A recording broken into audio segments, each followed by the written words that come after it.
Welcome back to Spearfishing Vanuatu. In this episode, I continue to explore possibility with the reel gun. Still waiting for a replacement blue water gun to arrive through a freight system crippled by COVID's disruption. Diving the reefs and drop-off sections of the islands as a form of subsistence living, there were countless times when pelagic species would come into the fish guts as I systematically clean each fish while drift diving, as well as coming in on fish vibrations after taking a shot. Here, after spearing a reef fish that I then cleaned on the surface, a whole school of wahoo surprised me by coming right into this 18 to 20 meter section of sand and reef. With the school moving past quickly, I didn't have time to re-rig fully my reel gun, so I load and check the lay of my shot line and take a gauged shot at the closest fish. A great way to end a full day's reef hunt. This unique encounter then setting the tone for what would become a countless series of opportunities that involved large pelagic fish making passes on me while diving with the reel gun in search of a mixed bag of reef fish. Many times big dogtooth would come very close to me and I would let the opportunity pass, as I didn't feel all the factors of environment, fish presentation and distance of the shot were in my favor.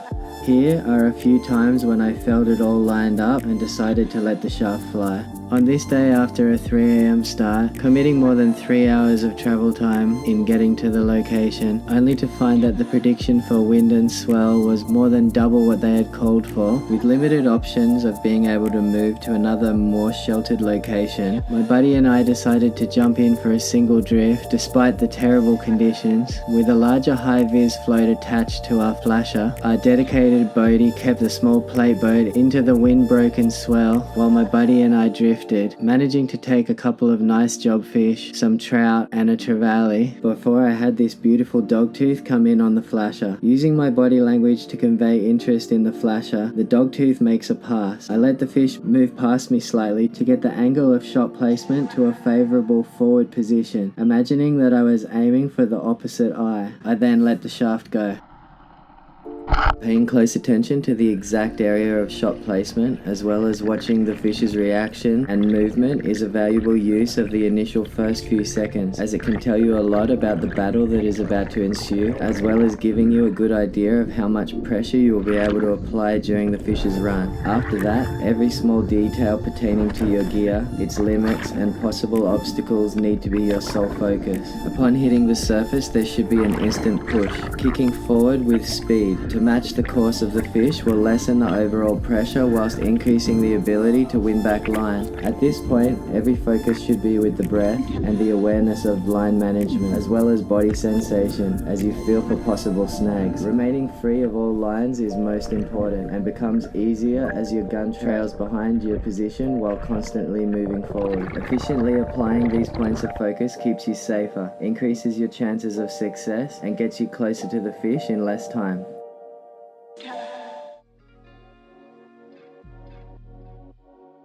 A new day started with the feeling of promise, as a glassed out ocean and playful dolphins gave a sense of a certain kind of magic in the air. The day then followed suit, with turtles approaching us as we lay on the seafloor, waiting out the best fish from a great range of species that were selectively taken throughout the day.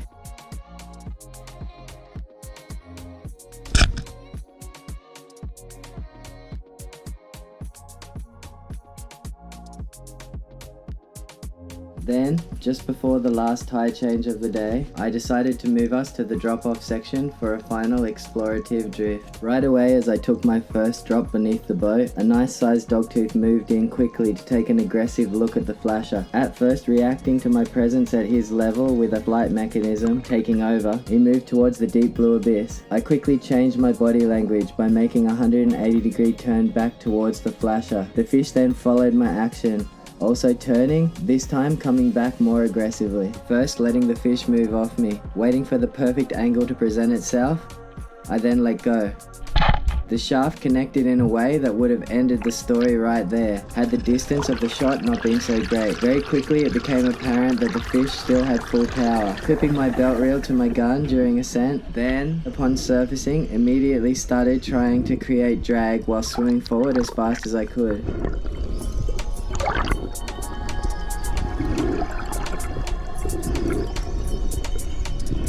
fish swam with so much speed and power that despite my constant kicking, it was almost impossible to slow the Dyneema, even by locking both hands next to the mid-body. By persisting though, I won back the almost fully spooled line from both belt and gun reel.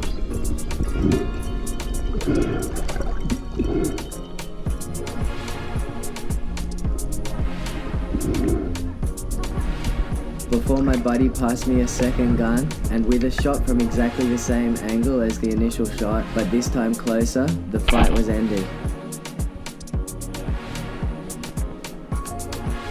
On a day that started as it did, before flowing into such an epic day spent freediving on the reef, only to finish with such an amazing fish on the reel gun, it had me stoked beyond words.